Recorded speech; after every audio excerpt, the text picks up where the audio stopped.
Hi everyone, good afternoon. Welcome to anyone that's joining us today. I hope it's lovely and sunny where you are and you're not melting too much in this heat. I've got today Elizabeth Willetts joining us. Hi Liz. Hello, thanks for having me. Welcome, good to have you with us. And we are going to be talking about Liz's book Flex and a bit about her journey to becoming a published author and everything that she's learnt along the way. Oh, thank you so much for having me. It's a real pleasure to be here. It's really great to have you with us. So just to introduce myself, if we haven't met before, I'm Christine Boston from 3minuteleadership.com and I'm going to be your host for today's session. 3minuteleadership.com provides focused insights for modern leaders with a goal to promote an approach to leadership that empowers and inspires others to make a difference. So if you are joining us this afternoon, it would be really great to know something about you. So if you want to introduce yourself in the chat, that would be great. This is very much about building a community. So if you can share a bit about who you are, where you're joining from, and something that you're hoping to get from the session, that would be fantastic to meet everybody. And then if you can think about questions as we're going through the discussion, then share them in the comments and we will be able to get to those. I'll put them to Liz for you. So before we get into the discussion, I should tell you that today's call is being recorded. So just to be aware of that. And then a bit about this group, the Inspired Leaders Book Club, is to bring together aspiring and established leaders to learn, connect and grow. So I've brought together a number of different authors into a series of discussion events. These are all people who are leaders in their own right and can share their stories and experiences with us so that we can all learn together.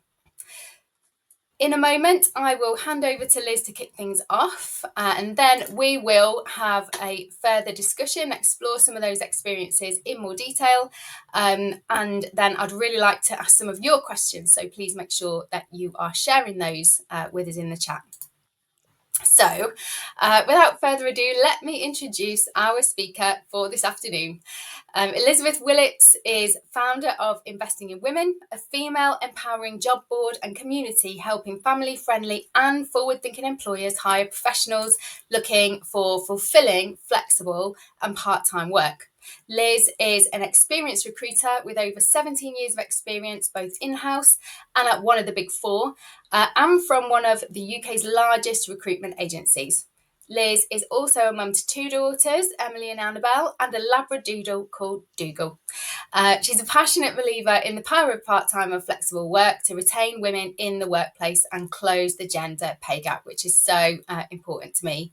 Her debut book Flex, a dynamic guide for anyone wanting to build a successful career on their terms, came out in January 2025. So I'm going to hand over to Liz to share a bit about her journey. Oh, well, thank you so much for having me. I can give you a bit of an overview as to why I founded Investing in Women. So, as Christine mentioned, I have a long career now in recruitment. So I joined one of the world's largest recruitment agencies straight from university. So back in 2007, and we were based in the city. I recruited qualified accountants into banks before moving into HR recruitment with them, and I had a brilliant time. To be honest, I really did thrive in that agency environment. I moved in-house in 2015. Again, really enjoyed working in-house and seeing the other side of recruitment. And then, like a lot of people, I was made redundant in the pandemic. So in the height of the pandemic, September 2020, it was the end of my second maternity leave. I was told my job was no longer available and I couldn't find another part-time job. And I really wanted a part-time role. My children, they were 1 and 3 at the time, and I didn't want to work full-time. I didn't want to put them in full-time childcare and pay somebody else to raise them full-time. So very set on trying to find a part-time role, but every time a recruiter approached me and I asked, will they consider part-time, was told no straight away or ghosted me. And I could see what had happened to so many of my friends. I have one friend in particular, I remember speaking to her at the time. She had trained as a teacher. She'd done an English degree, become a teacher, and had her flexible working request turned down. So she had ended up working in a minimum wage admin job. And I could just see this pattern was being repeated over and over and over again, where these highly skilled professional women were trading a well-paid career that they trained really hard for something lower paid, lower skilled, in exchange for that flex. Look back on my career, I had never recruited anybody part-time at that point. I've been in recruitment about 14 years. When I worked in an agency, we didn't even register people that wanted to work part-time. And when I worked in-house, even though they said they were very family friendly over their website, when actually push came to shove, the one person they requested part-time was told no, in our team. So I knew that I had been part of the problem, so I wanted to be part of the solution. So that's why I founded Investing in Women 4 years ago now, and we've grown since then. So it started off just me launching the business from my dining room table during my kids' nap times. Now there are 3 of us working school hours plus a part-time administrator, and we serve a variety of clients across the UK, all of whom are forward-thinking and embrace flexible working. Brilliant. So, you mentioned that you recognise your former self as kind of part of the problem. You haven't been placing people in flexible and part-time jobs. So, is that when you realised you could be part of the solution too? Like, sort of, how did that bit come about?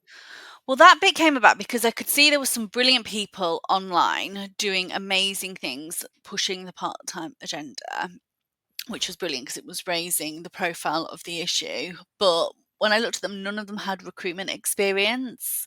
And I thought, actually, that is my experience, recruitment. I know how that process works. And also, selling the benefits to employers as well. I think that was the missing piece about why employers should embrace part-time and flexible work as well. And actually, more employers are open to it. They just need those benefits spelling out. Brilliant. And then, yeah, the family part, that's been really central for you, hasn't it? Because you kind of knew that you wanted the family, that you were going to need to be more flexible. And that's really common. I've had lots of friends who very senior, very experienced, thinking, way before they're actually having children, like, how am I going to make this work? What can I do instead? And moving into those low paid part-time Yeah. roles. So sort of like, how did you sort of break into this space and manage to, find the right employers to be working with? Um, I think I launched probably at a good time because it was obviously in COVID. So I launched in June 2021, and at that point, people still hadn't gone back to work. It was still gone back to the office. It was still everyone was still very much working remote. Um, so I launched at a point where a lot of companies that maybe wouldn't have worked with me before because they would have been like full time in an office took a chance, and then obviously some of those then employers now have embraced that and realized just how important flexible working is, which has been hugely positive as well. And so I think I did launch at a good time, and I launched at a point where I didn't need to hide that I was working myself from home. Everyone was obviously working from home. I know that speaking to recruiters that launched before me, some of them, when they were just like a single person, got an office just because, they wanted to give that pretense that they were bigger than they were. So I think that helped. Obviously, I had connections in the industry. So in my book, I talk about not burning your bridges. So I tried not to burn too many bridges. So I've still got loads of really good friends that are still in recruitment. And at the beginning, I was just free. It was free to post, advertise your role. So to be fair, who was going to say no to that? Yeah, absolutely. And it's just grown from there and gone from strength to strength. Do you think that COVID, it seems to have created more opportunities for flexible and remote working, but then on the other hand, we seem to be getting to a point where there's tension there as well, and maybe employers starting to sort of change the way they're doing things and trying to go back in time and remove some of that flexibility as well. Yeah, absolutely. I think, yeah, I mean, it's a huge range of employers from, those big corporate banks that you read about that are saying everyone in 5 days a week to other organizations, which are hugely flexible and, obviously the types of businesses that I would want to work for and that I enjoy working with now. Definitely. And so, in kind of preparation, so I used to work for a women's organisation in Wales, and we focused on flexible working and work life balance, not on the recruitment side, but promoting it in workplaces. But I've been kind of out of that area of work for a while, so I was kind of recapping on some of the figures. So, I've got some stats to share with everybody. So, you know, the demand is growing, and I think, COVID has kind of made people realise that things can be different, and now they want it to be different. And I think people are more determined now. There's more opportunity. But so, according to the Equality and Human Rights Commission, 8.7 million full-time workers want to work flexibly. There are 400,000 people who can't work at all unless they can find a part-time or flexible role. And then, of course, the upcoming welfare benefit changes, I'd expect are going to increase that figure. Another 1.5 million are trapped in low-paid part-time jobs, working below their skills level due to a lack of quality, flexible roles. And yet, only 9.8% of job ads currently offer flexibility at the point of hire. And it's estimated, there's clearly a demand. It's estimated that 4 million people have changed careers and 2 million have left a job in the last year due to a lack of flexibility. So, why is it still so hard? Why are employers kind of so slow to come along on this journey? Oh gosh, there's a whole host of reasons. I think a lot of it is that this is how we've always done it, and not, there's people obviously at a certain age at the top, and it probably has been how they've always done it, and it's that frightened to change mentality. They're frightened that they won't be able to serve their clients the way that they want to serve them, and they feel that they need to be available when their clients are available. I think that's a big thing for a lot of people. And the one thing, and I do appreciate this, is the training of people that are, maybe starting earlier in their career, and they feel that training is better done face to face than remotely, which actually is something that I do appreciate and do get.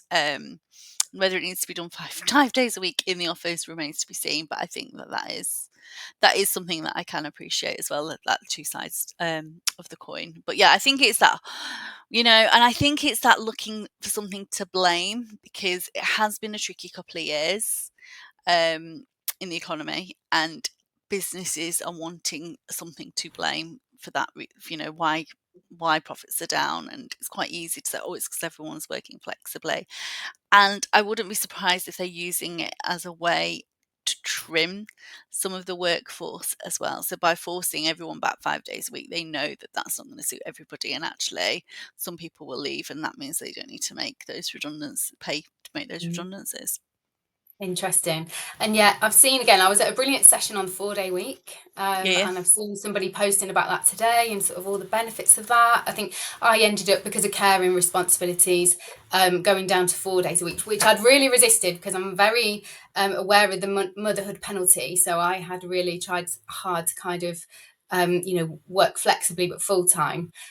Went down to 4 days, and actually I found that the life min and the care stuff I needed to do, it was more support that could be done in a very reasonable amount of time, and it kind of became a well-being day. And I know I had less time off sick, and that's what kind of people Yeah. are saying about 4-day week. It's good for well-being, it's good for health, there are fewer sick days, people can kind of live better, like live in a way that is that promotes wellness, because they can look after themselves, they can maybe might have time to perhaps travel differently in the week, or buy better food, even that sort of thing, because they've Cook got better flexibility meals. in time. Cook the dinner properly. That's so true. So yeah, I was looking at the kind of right to request flexible working. So that's been in place since 1996, but the uptake is still really slow, and we're now nearly 30 years later, and it's had to be updated to kind of make sure benefits can be improved. So now people have the right to request from day one of starting in a new job, but looking at the figures, nearly 1 in 3 workers who have had their request for flexible working denied say the reason given was productivity, despite 1 in 7 believing it would make them more efficient and effective. And then this next one is, I can believe it because I've heard it so many times from employers that I've worked with in the past, on this issue. But nearly 1/3 of requests were denied because the employer doesn't believe in flexible working. So it's a serious mismatch, isn't it? How can we kind of give Yeah. employers more confidence around that?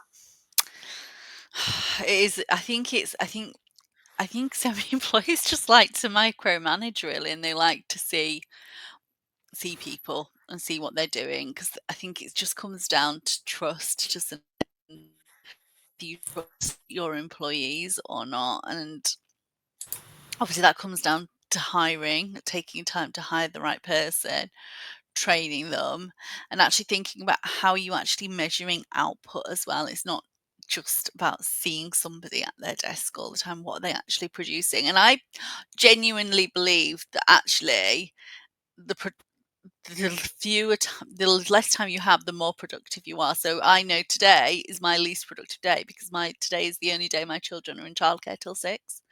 And then I start like the afternoon, it gets to like 2 o'clock and I'm like, oh, I've got loads of time. And then don't really do as much as when I know I've got a really hard stop at 3 and at like 2 o'clock I would not be messing about.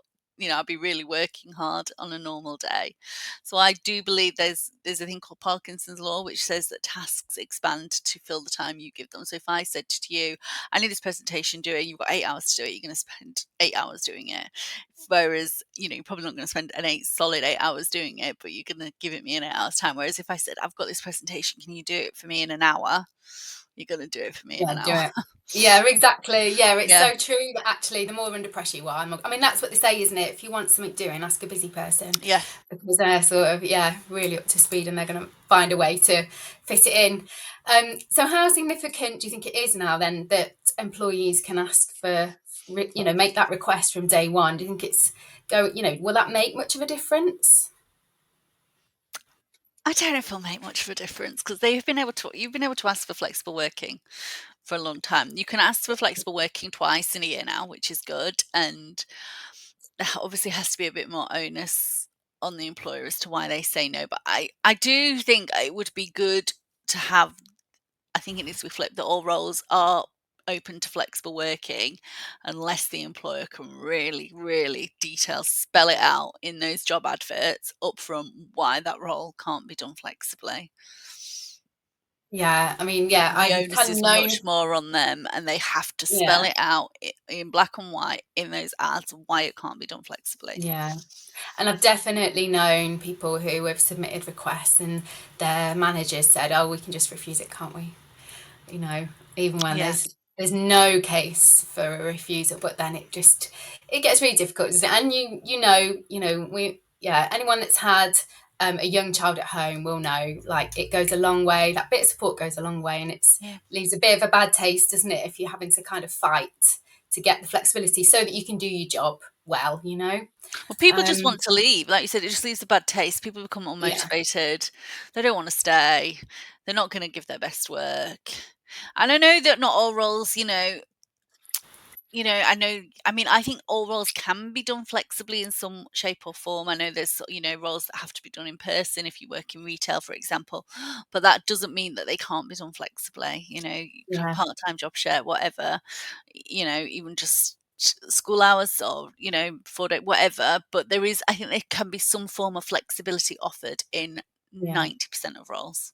Yeah, definitely. And yeah, the amount of times again that I've heard people saying, "Oh, you can't do my job, it won't work. You can't do my role flexibly." But actually, if you kind of are looking for a solution, it can be done. But, I really noticed that individuals reinforce this system, without challenge, without thinking, well, actually, is that true?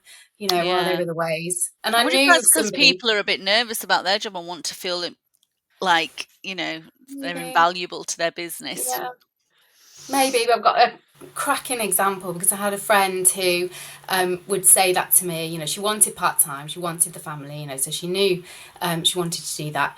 And she would say, no, you can't do my job part-time. And actually, in the end, what she did was she left, set up the business with her friend so they could job share effectively in that senior role, you know, managing director role, and took the clients. It's like, you maybe just, you know, employers just need to think about that, you know, a bit more creatively, be a bit more open-minded, or they're losing talent and they're losing business, you know. Yeah. It's not a smart way to think about it. So part-time workforce then, had a look at figures for that. So 3/4 of the part-time workforce is female, not a huge change over the years. Earlier this year, a certain politician who I'm not going to name, but I'm sure we'll all know, claimed that men make sacrifices for their careers in a way that many women don't. So obviously, I'm sure you agree with me that I think it's women making the sacrifices for the Yeah. family.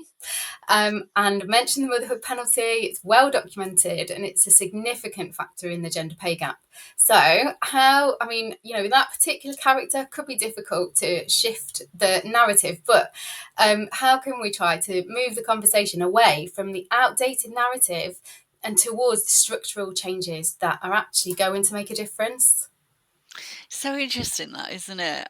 I do think that, yeah, I think we've obviously been measuring the wrong things. And actually, by measuring the wrong things, we've done, I think, women a massive disservice. And I was talking, I mean, this is just a bit by the by. So I was talking to a woman that works for an investment company, a massive investment company, and they want to get more women investing. And she was saying, you know, even though there's such a smaller percentage of women actually actively invest compared to men, the women that do invest are they're much more successful with their investments. And I think it's just we've been taught, you know, growing up that we have to stay small, we have to be polite, we have to be nice, and therefore we're trying constantly to fit into a man's world and measuring ourselves against their definition of success. And actually, taking a step back, we are actually in so many ways, in so many different areas of life, more successful than men, and it's owning that and being proud of that.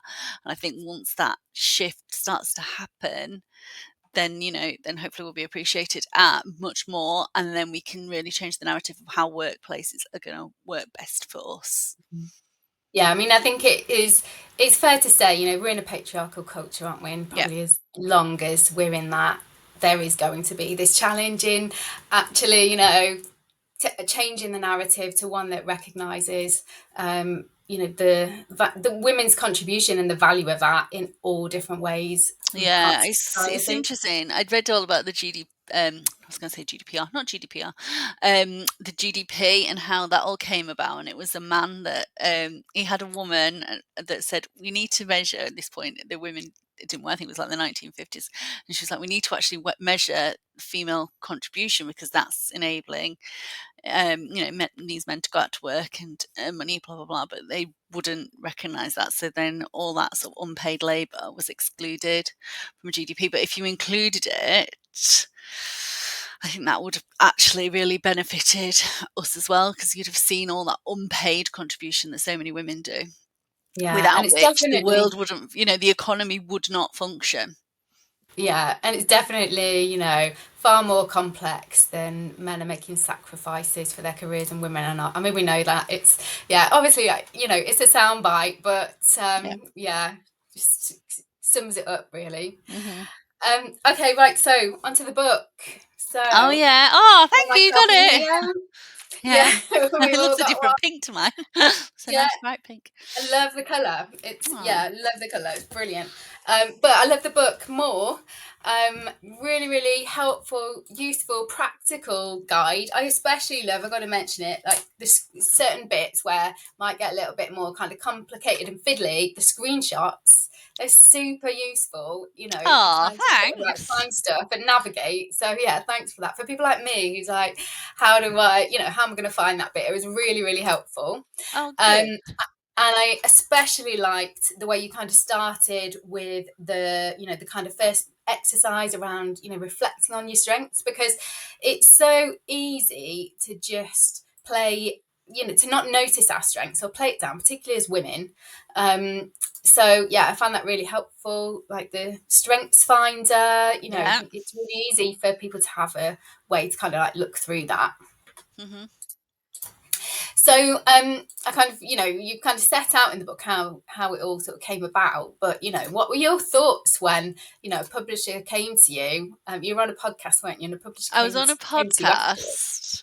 So I was on this guy's podcast, and I'm still connected with him. And it was a money podcast. I don't really know why I invited me, because I'm not obviously a money expert, but I think he was starting out.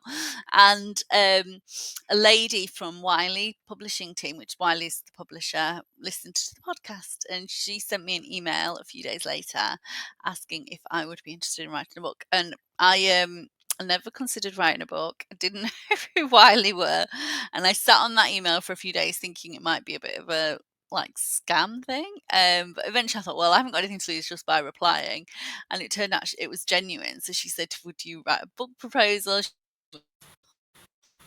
I was like, okay, I'll write a book proposal. And then this all happened pretty quick, within about a month or so, because she listened to the podcast in November and I was offered the book deal by Christmas. So, and then I only had 6 months to write it. It had to be finished by June.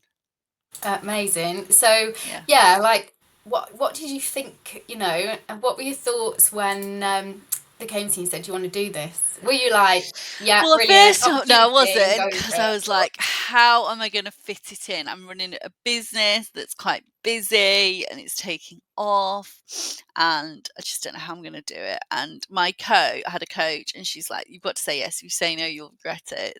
So I said yes. And I'm not going to deny it was a lot of work, because I had to fit it in around everything else. And I'm not a natural writer. I wouldn't have ever said I was a writer. And like I said, the deadline was pretty tight. It was, I started writing in January and I had to finish it by about the end of June. Wow. But again, that's good, isn't it? Like Yeah. push with your time, put pressure on, that gets the job done. Otherwise, And I think the best thing I tomorrow. did was I listened to this podcast. What's it called? Smart Passive Income Podcast, I think it's called. I don't know if you've heard of it. And they had a book coach on it. And I was like, oh, that's handy. Just as I was about to start writing my book. And he said, just spend 30 minutes a day writing. You don't want to overthink it. You don't want to edit it. The hardest thing is to write it. Because he said what people do when they're writing a book is they'll write and edit, but that slows you down. And the most daunting thing is to write. So don't edit, don't overthink, just write, just set a timer. So that's what I did every day for 6 months. Set a 30-minute timer, put my radio on, and at the end of 30 minutes, the timer would go off. Sometimes if I was mid-flow, I'd carry on going. Other times I'm like, thank God for that. But I think it goes Yeah. to show how much you can achieve in 30 minutes a day. And that's Yeah. been really good for me for other things. Yeah, and it's not overwhelming, is it? 30 minutes. You can No. definitely sit down. It's just kind of like journaling, isn't it? Journal your thoughts Yeah, 30 you minutes a day. can do a lot in 30 minutes a day. And, if Yeah. I can write a book in 30 minutes a day, imagine what, you could do in 30 minutes a day. Yeah. You just give me a flashback to when my son was little and he used to have a half an hour nap in the morning, and how much I managed to do in Yeah. that time. It's unbelievable. Yeah. And then as you say, you're super productive when you get back to work. It's like you wouldn't believe what I can manage in that Yeah. short amount of time. So kind of I've touched on it already really, but obviously in the book it's about building a successful career around your life, and really selling yourself through your CV and an application online, all of that sort of stuff. But we're women, aren't we? And we can typically undersell ourselves. So there's loads that holds us back. Like women typically have higher levels of self-doubt. It might be that we're not recognizing what we're actually good at, just that old thing, and not seeing that as a strength, or the imposter syndrome as well, just thinking sort of like, what Oh, can yeah. me? So have you got any tips for anybody that's kind of listening of how to overcome that? Like, how do you really focus in, like shine the light in the dark corners, of your kind of character and personality, to think, do you know what, I'm really good at that, let's pull it out, make sure it's Yeah. front and center. I think the best thing to do is those strengths-based tests. So I just did one through Gallup. I know there are other ones as well. And doing that, it actually is so good. It's really powerful exercise. You get a real strong sense of who you are, and then you can sort of see what's driven you. in your past. I would recommend that everybody does this. If you've got children that are about to do GCSEs, pick GCSEs, I think that's something you should be on the national curriculum. And once you realise that it's more important to lean into your strengths rather than overly worrying about your weaknesses, then you can start designing career life that fits and complements those, and you're going to then naturally excel so much more when you are playing to those natural strengths that you have, rather than worrying too much about your weaknesses. So I think that is a really good place to start. We've done an event actually.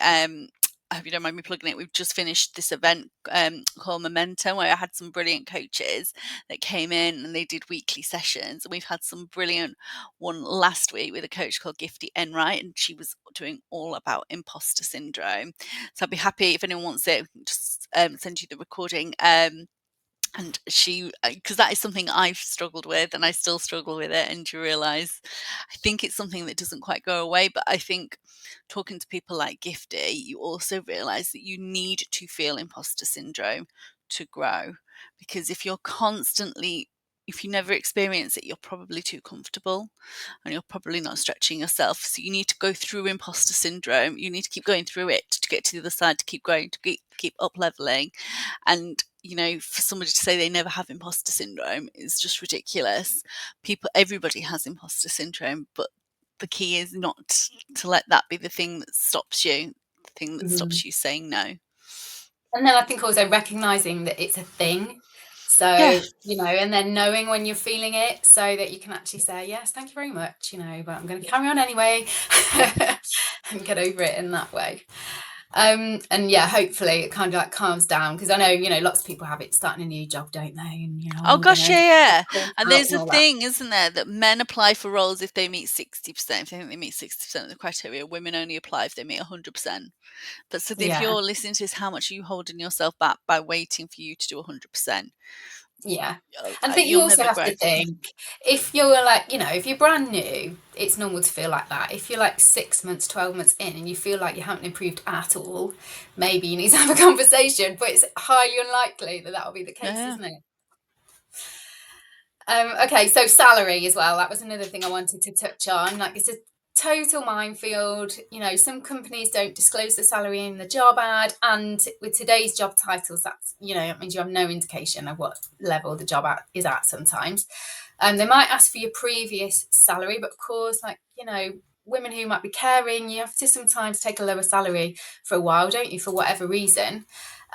Or negotiations as well, like, are men more effective at negotiating salary? So, like, what's your advice for navigating those difficult and awkward salary conversations?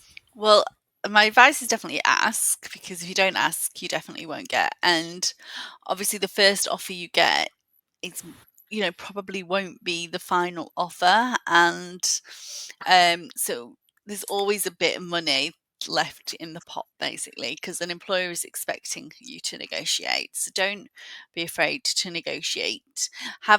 Think of the actual number as well, rather than giving a range, because a range can sort of weaken your ask. So actually be quite specific about what number you're looking for when you go into those salary negotiations. If you're going, obviously, if it's an internal salary negotiation, what's really good, and even actually for a job offer, is to have a bit of a brag book. So what have you done well in the past? And always, if you can, be measuring that. So it's all very well, saying, oh, I managed, I did a CV review for an account manager. So she was like, I account managed 9 accounts or whatever. But actually, that means nothing, because we don't know how big those accounts are, what that effect was. So if you are managing, if you're an account manager, how much is that budget? How much are you upselling? How much are you retaining those clients? What is going to be the net effect of you with that doing that job? So once you've got those figures, you can actually then present it and, I brought in X business, to you, if you're negotiating internally, or to my previous employer, or I saved X amount of money or time or whatever. Try and keep it quite measurable, and then it's a lot harder for them to say no. if they say no, then you want to get something written down. So if I achieve X, Y, Z in 6 months, then I'm going to get this, yes? And then, get that actually sort of in writing. And then when you go in 6 months' time and say, I've done X, Y, Z plus this, I therefore thank you for his, I want my pay rise now. Definitely. And the brag book's just a good idea in general. If you need a Yeah. boost, if you want to remember, because you forget, don't you? Like, when Yeah. I've been doing quarterly reporting or whatever, I've forgotten what I did at the beginning of the quarter, and it could have been brilliant. So I tend to kind of keep a note. But yeah, the brag book, Yeah, what the a great brag book, idea. and try and get the actual, because I've spoken to a lot of people and they go, I don't know what because I was only involved in the beginning of a project, say, so I don't actually know what the net effect at the end was. So then actually reach out to those people that at work to find out what that actually was the result of what you did. If you did implemented a new system or whatever, what then was that benefit to that organization? So you've got some of those figures because they are Yeah. so helpful. Brilliant. We've had a comment from Chantal. EU pay transparency, whilst not applicable to the UK, should hopefully start to influence the UK market. So that's interesting. Like, we'll have to watch this space and hope I know that that kind of things start to get better. as well. You broke up a bit there. Oh yeah, Can you try sorry. I was again? going to say, I was saying, I know that, I don't know if it's the whole of America, but certain states in the US, you have to disclose salary as well. Yeah. Yeah, it's just, open and transparent, isn't it? Why wouldn't you? Yeah. Okay, so final question before I wrap up then. Are you optimistic about the future of work, and what would progress look like for you in 5 years' time? Oh, I'm optimistic. I think we're at a really interesting time. Yeah, I am. I think we are at a really interesting time though, because not about flexible working necessarily, but obviously about AI and automation. I think that is going to change the world of work enormously. We're already seeing that, the number of graduate roles is dropping significantly because Right. of AI and automation, and that is obviously only going to filter up. So I think we all have a responsibility to upskill ourselves as much as we can in AI and automation, because those are the skills, whatever you do, that employers are going to be looking for. They want people. I don't think it's going to, obviously it's not going to replace everybody's job at all, but businesses are going to increasingly want to use AI and automation in their business, and those people that can work well with AI and automation are going to be much more sought after than those that have put their heads in the sand. Interesting. What an interesting note to finish on. Luckily for me, my husband's an early adopter, so There you go. so I know all about it as well as I can. Okay, right. I need to bring this to a close. Definitely without him, I'd probably still be wondering what is AI. So definitely, further along as a result. Yeah, thanks so much for such a brilliant conversation. It's been really, really good to speak to you, and thanks for your time. I know that that I can tell from the comments here that everyone's found it really useful. Just to share with everybody that's with us today, the next event is planned for September. I've got Jane Woodman from the menopause team joining me, and we'll be talking about menopause and work and leadership. So I'm sure that's going to be a really great session. If you found this session worthwhile today, please help to spread the word by sharing on LinkedIn or other socials wherever you've seen us. And to find out more about further events or other support, visit 3minuteleadership.com. I'm now going to go and have an ice cream and have a step out of this office and have a cool down. But I hope everybody has a good evening. And Liz, thanks again for joining us. Oh, thank you for having me.